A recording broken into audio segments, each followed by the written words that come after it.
Are you looking for a rear cassette hub for your BMX bike? Check out this hub right here. This thing is pretty dope. It has female axles, it has a 16-tooth cog, Shimano compatible, and it also has a disc brake. Let me tell you a little more about this to see if this bike fits you and if this should go on your bike. So today we're going to do an explain and review on the Box 3 Pro disc rear cassette hub. This hub is super popular. They sell out really fast. So if you see them on my site, you better grab one right now, because these things work well. They're heavy duty and they kind of just do all the stuff that you need them to do. So let's get into it. So first off, what I did notice is that they are female axles. So if you're wondering if your hub is a female axle or a male axle, simply check this out right here. This bolt's actually pretty long, so it's gonna take a little while to get it out. So this a male axle usually has a bolt that sticks out, and then you put an axle nut on it. So that's why it's called a male axle, because the threads are connected to the hub and it's sticking out. A female axle has a hole inside the axle, which is a center axle, and it has threads inside the axle. See right there where you can see some threads. Let me see if I can focus it. So see those little threads in there? You can run a bolt right here and run into. That's why it's a female axle. And yeah, the other one's a male axle. So these axle bolts are really long. Notice how they're really long. They're about a 1/4 inch longer than most of the bolts. So if you're running pegs, you should be fine.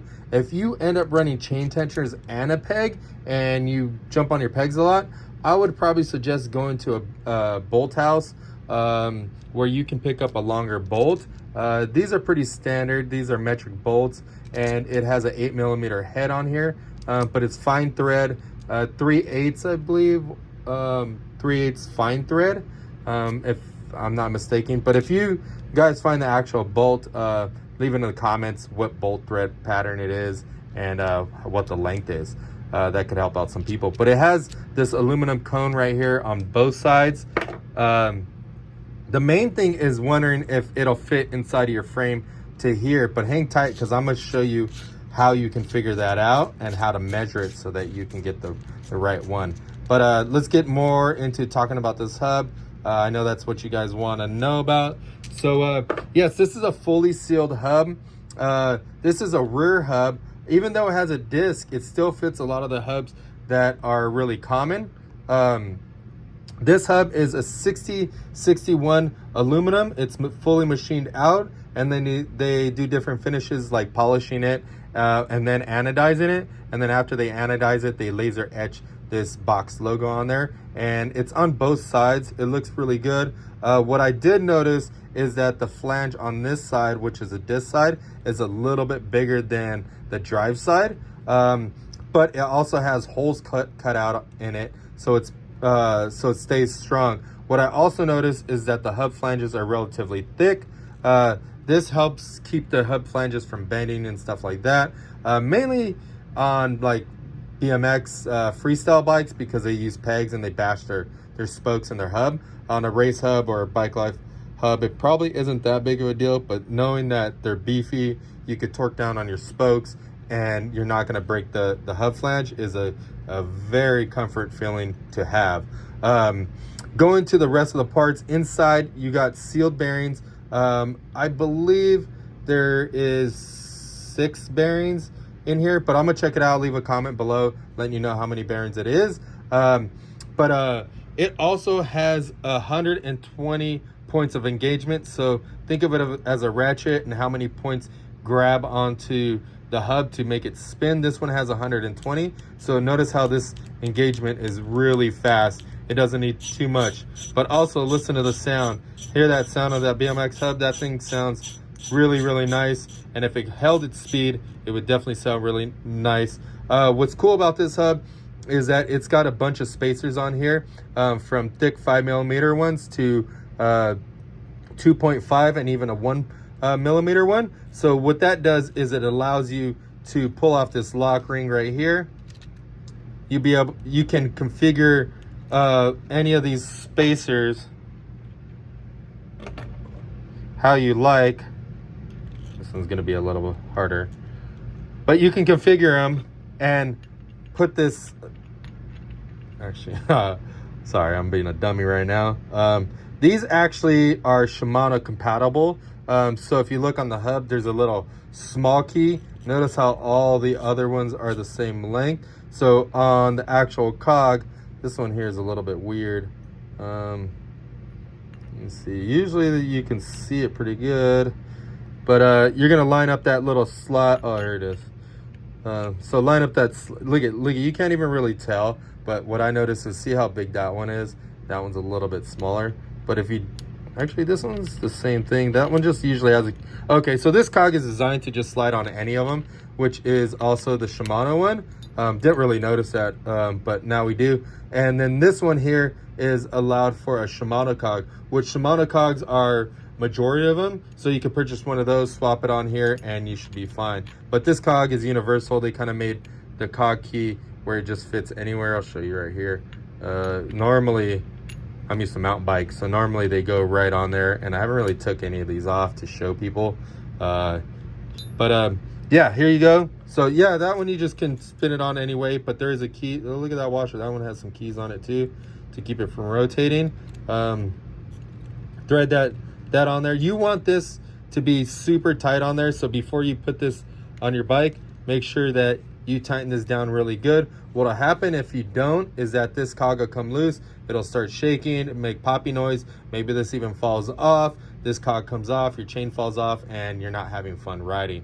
So definitely keep that on there. Going to the cones, it has a smaller cone here, which is actually pretty cool because it's really large. That's going to help prevent your axles from bending. Going on to the non-drive side, it has a larger lock nut on here as well. So that'll prevent your wheel from sliding. It is also knurled right here to keep it from sliding on both sides. So that's pretty cool. Going to the disc side, this is a 6-bolt pattern, traditional disc brake. So majority of the disc rotors will fit on it as long as it's a 6-bolt. You can put a 120, 140, 160, 180, 203 on here, but we recommend 160 rotor on here, 180 if you're trying to get more stopping power. But when you have that much stopping power, it ends up damaging more stuff, so be aware of that. Like I said before, this bolt goes really far into this axle, so if you like to run pegs, you can totally do that. If you have chain tensioners, get a larger axle. But overall, what do you guys think about this box 3 hub? This thing is a 110 pattern, so it fits in most BMX frames, beach cruiser frames. If you want to measure that, you can measure with the ruler. Go to Google length conversion and change the standard sizing into metric. If it's pretty close to 100 millimeter or 110 millimeters, you should be fine. This is one of the only hubs that you can actually put on like big rippers, any single speed bike, throwing goon or anything like that, and add a disc brake. So if you're trying to add a disc brake conversion, you could also buy our adapter to convert your bike. But this is the most inexpensive hub to configure that. If you're running a flip-flop hub and you're going to change your whole drivetrain and all that, we highly don't suggest that, mainly because those threads back out when you're on a hill and you roll backwards. And yes, we've heard everybody say, oh, I'm not that dumb to do it, but they've had a couple beers in them, they smoke a couple bowls, hit a couple dabs, next thing you know, they forget it, they're on a big climb, they're tired, they hit their brakes, they're used to it, and they roll backwards and they look like a jackass in front of everybody. Their hub gets messed up, their frame gets messed up, they blame us, and it's just not a fun time. So we suggest a disc compatible hub. The reason why is because even if you roll backwards, this is connected to the actual hub body. It won't unthread, it won't change the position, it won't move over and grab your brake caliper and rip it off your bike.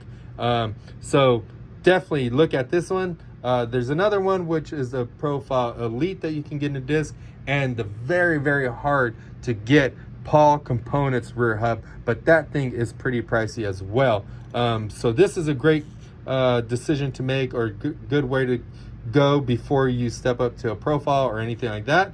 But if you like this hub, head over to stackbmx.com and support me, the one that's giving you all the info you've been looking for online. Thanks for watching. We'll see you next time.